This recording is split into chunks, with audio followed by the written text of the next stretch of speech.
Hey everybody, AstartesGaming here, back with another episode of our King of Dragon Pass Let's Play. So, what to do today? Let's take a look at our hero quest actually and see what we've got available. Yarnstar is still out exploring. I clicked the wrong thing. I meant to hit magic, not map. She's still out exploring, but it's been a while since we sent her out, so she very well might not come back, which is not good. Right, so magic. We were able to get somebody into the spirit realm to attempt this one, Humak the Champion, but she wasn't able to complete the task and barely made it out with her life, so it might be a while before we try that one again. We don't have anybody who worships him, and so it's going to be a little bit difficult to pull that one off. But she's probably the best suited to the task, so we might give her another shot at it. Plus, she's becoming increasingly expendable as a character, because her advice is not very great, and her skills aren't as great as at least I initially thought they were. So, we will close that. And, well, I never know what to do during sea season, so I'm going to use a trick I found to pass time, which was going through relations. And if you hit tribe, it doesn't matter what you pick here, you can leave it at the same one and hit set, and that should pass the time a little bit. So it didn't do much that time, but if we do it again, it should advance. Yeah, there we go. Nobles from some of the other clans of the tribe seek allies in their dispute with the queen. The wrong candidate was chosen. Corinda's misrule is obvious. No one has confidence in her justice. Enemies vex us and are made bold by her lack of royal attributes. Will you join us in a campaign against this false leader? Those seem very generic. Like, they aren't providing any specific reasons why she's not a competent ruler. So let's see, we have sworn to support the queen until she is queen no more. That's sort of what I'm thinking. There's no grievance these nobles have that a gift of cows won't settle. Peace is better than war. I agree with that, at least for the most time. We must make a decision and not simply delay matters. Corinda is no bad queen, no matter what some say. We must be cautious. If we support the losing side, our goods will be confiscated. And this is a tough one. So what are our options? We can bide our time. We can hear them out and then warn her. We can help them make war against her. We can join the others in demanding that she step down. Or we can say that they exaggerate. Let's hear them out and then warn the queen. That seemed to be the consensus of our circle. The queen then asks for our advice. Well, I remember somebody making a point that it wasn't any grievance that cows couldn't fix. So, let's try giving cows to the discontented clans. She did not see fit to follow our advice. Well, then it's on her. Fire season. Time for some raids. Let's see. We've been raided by the brown boars twice now. I think it's time for some retribution. No, we don't need any more. Right, so the brown boar.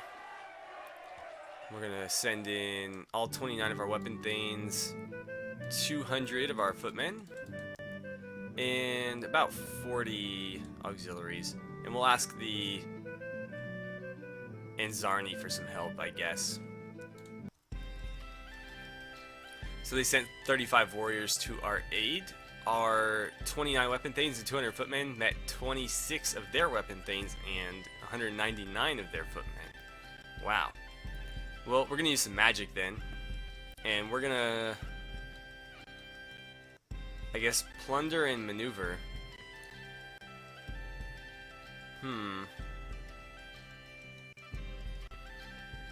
Or we could go for like survival and skirmish maybe. I've never tried that. Let's see how that goes. So we're going to try to survive, protect ourselves, and we're just going to try to skirmish. The brown boars rushed us before we'd fired more than a few volleys, and it has hurled several javelins at the foe to good effect. Just as the brown boar advances, hit our lines, she gets one clear shot at an Orlanthe Thane who serves on the brown boar ring. What should she do?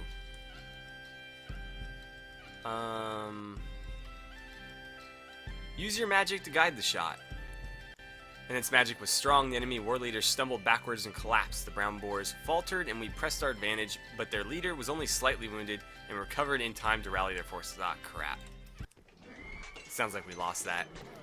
We were driven from the battlefield, but none of our people were taken captive, and we didn't lose anyone, so that's sort of good, I suppose. Alright, well, let's go for another raid, I guess. And, let's hit the apples again. I guess, I mean, the Tanaharts did raid us once, but I feel like we hit them pretty hard and got some decent revenge for it. We'll ask the fire courts for help this time. To reach the apples? Ah, these bastards again. I'll offer them 10 cows. Looks like they accepted. So 14 weapon thanes and 111 swordsmen. I think we'll be just fine fighting them straight up. So let's go ahead and do that.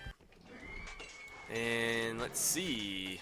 We drove them off the battlefield and took 22 cows, 10 horses, and 19 cows worth of loot. And we had no losses, but we were able to kill 36 of their men and wound another roughly 90. And now it's Earth season. So what to do during Earth season? How are we doing on our farming, by the way? Our food situation seems okay. It takes 363 farmers to tend all of our cropland. How many farmers do we have? It's not telling me. Oh, a lot. 475. We need 363 farmers and 320 oxen to work all of our cropland. We have 475 healthy farmers and 374 cattle.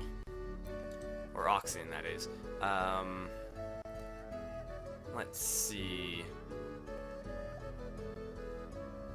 Okay, so I think we should up our cropland quite a bit then. Let's boost this to 180. And then we're gonna up the pasture to 100, or leave it at 100, that is. And I think that'll be okay. Let's check it. We need 502.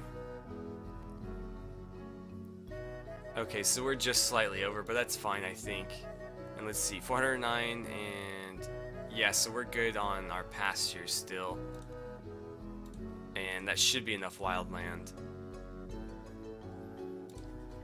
So, I'm really disappointed that she hasn't made it back yet, because she was a decent character, but kind of expendable, and yeah, it doesn't look like she's going to be returning. Where did we send her, by the way? Is it going to show me? I thought it was somewhere out, like here, maybe? Somewhere northwest of Beast Valley. So, that whole area just seems like trouble. Maybe we'll keep exploring north instead. Well, let's force an advance. Strange and primitive warriors get past your patrols to take 2 cows from you. The wolfskin-clad raiders are so bold that they butcher the cows on the spot rather than driving them away. The Carls are sure that this will happen again. Well, they've got wolves protecting them too. That's interesting. When the Orlanthi last lived in Dragon Pass, they met these beastmen. They are called Telmori, and they turn into wolves once a week. Interesting. Ever notice how none of these enemies ever try to steal our barley? Okay. We must be more careful not to spend more effort catching them. What? We must be careful not to spend more effort catching them. We did in raising the 2 cows they've taken. Okay. These wolf folk are easy for us to best, however, they're difficult to bring to a fight. If they turn into wolves, they can be hunted like wolves. Fair enough. I have heard rumors of these people, the Telmori. By day they are human, by night they are wolves. Okay, so they're basically just like werewolves. We have enough strange enemies right now. Fair enough. Find their camp and talk peace with them. If they're willing to talk peace, that would be an interesting proposition, having like werewolf tribes on our side. The other option that like these guys were suggesting was basically hunting wolves in the hopes that we would catch some of them.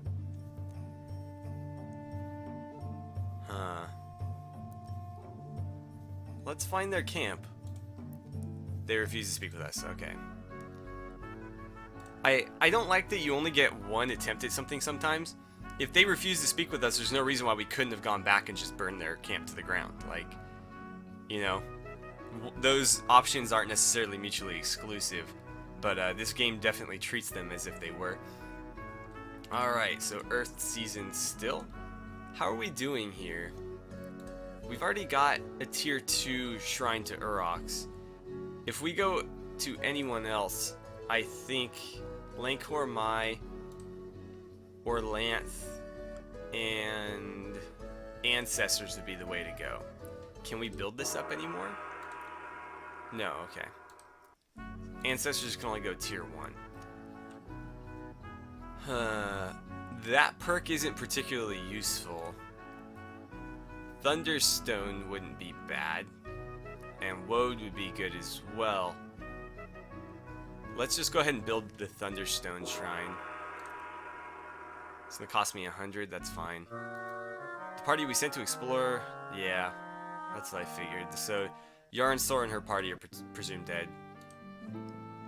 And so we now have a full shrine to our Lanth. Lancor Mai will be next, and then we'll figure it out from there. Who else can we talk with? Is it worth trying to... Well, let's talk to you, actually. We can't support any more trading partners. Okay, that's what I was wondering. Though we could if we enlarge our Asari's temple. That's good to know. Maybe we'll do that as soon as our goods go up a bit. Yeah, your advice isn't that great. Trade goods are fine, but you can't eat them. And in bad times, you can't always buy food. That's a good point. Everybody else is like, oh, don't ask me. I reckon our market will make a profit of 33 cows worth of goods this year. That's not bad. We could sell some of our horses. Okay, let's try to send out a caravan. We usually don't have much luck in that regard, but we'll go for it. See what you can get for some horses. Treasures. Okay, maybe not. Let's see. Let's go talk to the fire courts. And we will buy up. We don't really need anything, so let's try to get some treasures, see what it costs us. Yeah, that's what I figured. That usually happens. Harvar, a tall young warrior of the fire courts, wishes to marry Tarkala, daughter of the chief. He has come with Darold, the fire court's law speaker, to help plead his case. What do you say? We're already allied with the fire courts. My daughter's marriage should mark the start of a new alliance, so of course he's against it. It is customary to give a generous dowry when marrying off a girl of high rank. It is customary to give a generous dowry. Okay, same thing. The marriage of a chieftain's daughter has great political consequences. Will be seen as eccentric if we let her decide. Okay. Look at the poor lad, how nervous he is. Although it is irregular, I can convince the bearded wordsmith to cough up additional bride gifts for a girl so fair as Takala. Let him prove himself with a sword and spear. Huh. He must first prove himself worthy. Let's see. Name a test. Skill at arms, I guess. He failed to prove himself. Well, there's that then. So you got your way, Mr. Chief. Let's go ahead and advance again. And we're now in storm season, which also does me no good. I'm thinking about, let's go ahead and try to steal some cattle from somebody. Actually, let's get that maxed out. Okay, the Nari are attacking. We've got them outnumbered though. And we did just build a shrine to Orlanth that boosts our skirmishing, so let's try that out. So we'll drive them off with skirmishing fire and just leave it at that. The Nari had to charge through a devastating hail of missile fire. The first seconds of the battle passed too quickly for Sartark to remember. He has only a fleeting impression of parrying spear thrusts from all sides. How should he fight the rest of the battle? He sounds like he's in over his head a little bit, so don't try to be a hero. Sartark struck down 6 enemy warriors that day without suffering a scratch. Good for you. And we got 1 footman killed, but we definitely got the better of them. So 37 dead on their side, and another 115 wounded. Did we get anything? Well, we captured 5 horses. That's not too bad. And alright, I'm gonna do a cattle raid here. Let's steal some cattle from the brown boar, because they've got it coming. We managed to sneak around their patrols and spirit away 19 cows without being spotted. Nice. Oh, and they're coming back for some retribution. Excuse me. So let's do a little bit of magic.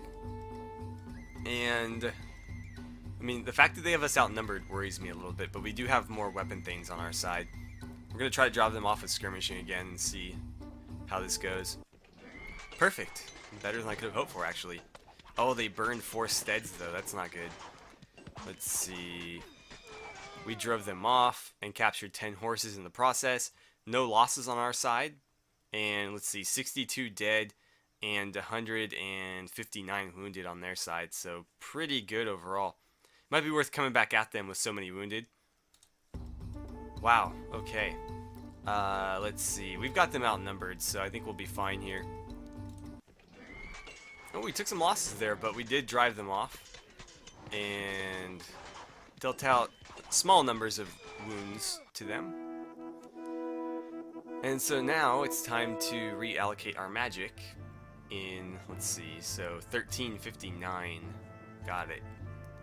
Our God Talkers forecast that the next harvest will be a good one. The hunters will find little game this year, though. Right, well, let's go ahead and distribute these more or less evenly. If we have, yeah, let's put next one in diplomacy again. And I think we've got, you know, a couple minutes left. So what else can we do? It's sea season. Let's go for a little cattle raid, I guess. Actually, let's trade some of those horses off. So we'll send our Rhonda out to the fire courts again to sell some cattle and maybe buy a treasure, because honestly we don't really need anything else. So she's off on her mission. Maybe we can steal some cattle from, I don't know. Let's see. Raided by the apples, the brown boars, and the Nari. Let's steal some from the Nari, because they're pretty close by. 12 weapon things seems to work pretty well, so I'll stick with that. It won't let me select them. Why not? I can only go after these guys? That's interesting. Well, brown boar it is then. And we got 24 cows. Nice.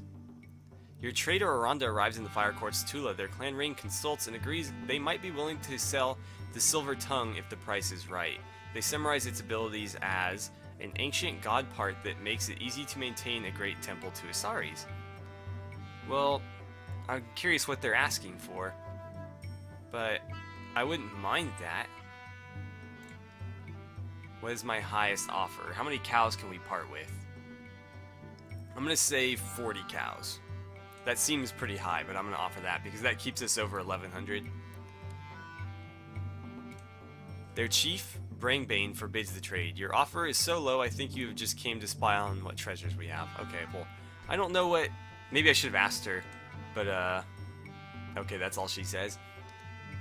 Yeah, I don't know what a fair offer for that is, and it didn't really, like, give me any indication of what they might want for it. That's a shame. I don't like to insult our friends. Warriors of the Nemolden clan burst into the stead of Dunroll, something like that. One of your prominent carls. They beat him severely and slashed him with their swords. They also hurt his wife, Onelizin, when she tries to intervene. They flee before the other defenders can be roused to fight them.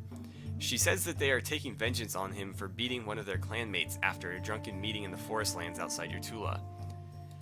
Let's see, the nastiest revenge is not always the bloodiest. Do something that doesn't delay the planting. Find a peaceful solution. We can still beat them and beat them soundly. Yeah, but it hurts us too if we do that. Let's see. Orlanth undermined the bad Emperor with scathing kennings. The Emperor heard Orlanth's verses sung by his birds and mooed by his cattle. This is why all the Emperor's minions helped Orlanth when he came to rescue Ronalda. Left to his own devices, General will pursue violent revenge. Well, that's fine. I'm all for violent revenge too, but I don't want to ruin our planting by sending out a raid during planting season.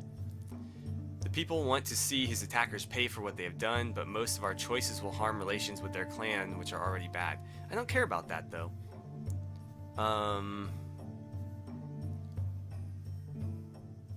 going to encourage him to sponsor some violent revenge. Let's see, he replied that although I would take such vengeance even if you did not urge me to, I am nonetheless heartened by your support. He spoke eloquently from his recovery bed, stirring warriors to attack the men who beat him. His intended victims were badly hurt and our Carls cheered. Nice. Thanes of the enemy people you know as the Horse Spawn come looking for the warriors of their kind you took in a few seasons ago. In trade talk they say, not blame you, they bad people, hurt our laws. We take them back, no blame to you. We gave warriors hospitality and now owe them at least some degree of protection. Yeah, I tend to agree with that. We don't have to fight for them, but we shouldn't betray them either. There must be a way to solve this without anyone getting hurt. We gave the warriors hospitality and now owe them at least... Yeah, I agree. The horse spawn are among our deadliest foes. Even a few of them can be extremely dangerous. Horse-spawn steeds are known for their deadly magical powers. They do not value cows as we do. We should offer goods instead. Give them at least 10 cows worth. I don't know. She's been pretty solid with her advice so far. I'm tempted to listen to her. Our weapon thanes have learned to respect the visiting horse-spawn warriors. They would be upset if we turn them over to the enemies. It seems like everybody's in agreement that we shouldn't hand them over. We could try denying them, or we could pay them off. They seem to know that they're here, so I don't know that denial is gonna work. Let's offer them some gifts to leave them alone. I can definitely afford 10 goods, so you know what, we'll even go 15 just to be sure that we're not lowballing them. The horse-spawn thanes agreed to take the gifts and leave the warriors alone. They departed satisfied. The warriors were so moved by our generosity and skillful bargaining that they asked to be initiated as Orlanthi. Soon they were no longer strangers among us, but were full, proud members of our clan. Cool. And everybody had a happy ending. The end. Cool. Fire season. Right, so the Nemoldings are due for a little bit of retribution. And we're almost out of time, so let's get a quick raid in here before we end the episode. So, the Nemolding. Here we go. We'll go, I don't know, 200 footmen again. And then probably just the usual 40 auxiliaries. And excuse me, I'm going to ask the fire courts to help us because they're our best friends and allies. I'll offer them some gifts. Let's see, they refuse. We'll owe you a favor, how about that? The farmers are nervous about such a large group crossing our lands. I have to refuse your offer. Well, how about 15 goods then? Jesus, really? Okay, well, looks like we were shut down.